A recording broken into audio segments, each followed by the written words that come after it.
Bonjour tout le monde. Bonjour. Je devais répondre parce que c'est filmé, le monde entier sera au courant que le 28 décembre 2020, nous avons tenu un cours à Paris et que nous allons partager avec le reste du monde. Alors, je suis très attentif au niveau des règles d'hygiène de ce pays, d'ailleurs du monde entier.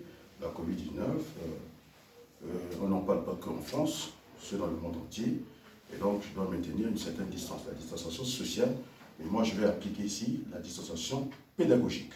C'est-à-dire, je retire mon masque pour un problème d'élocution, qu'on ne dise pas que j'ai un problème d'articulation, et donc vous avez besoin de m'entendre jusqu'à là-bas, et donc j'ai maintenu la distance pédagogique, et donc je retire mon masque.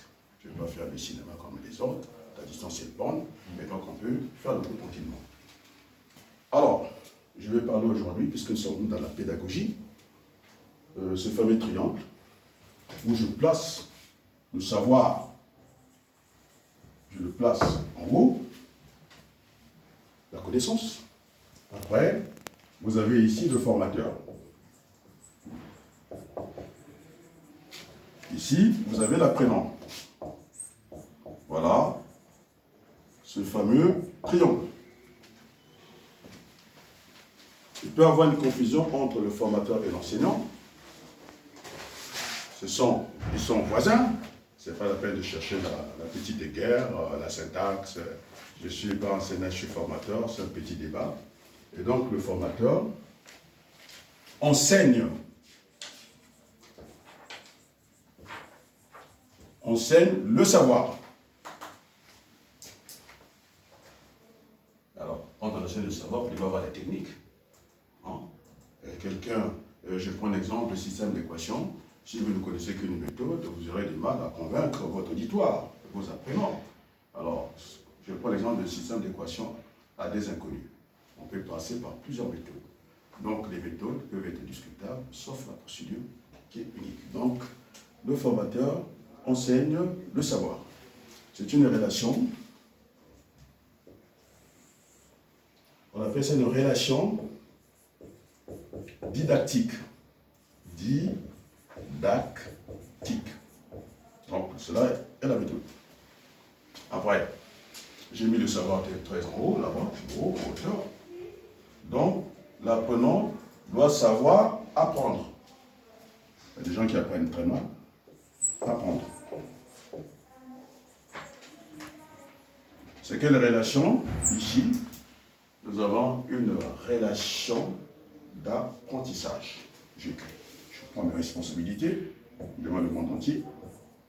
Relation d'apprentissage.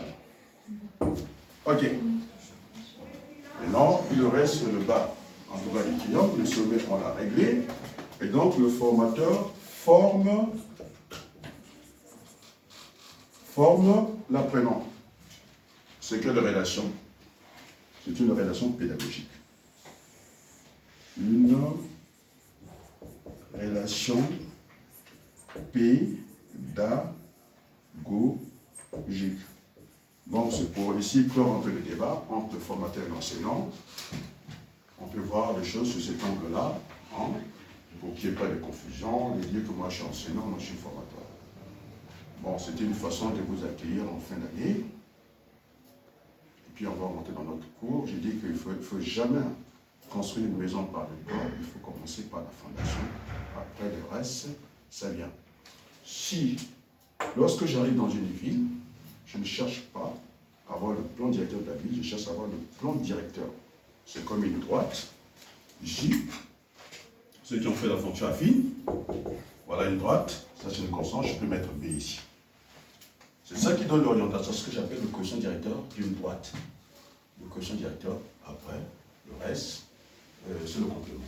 Donc la pédagogie va, quand on parle de pédagogie, il faut avoir des méthodes d'enseignement.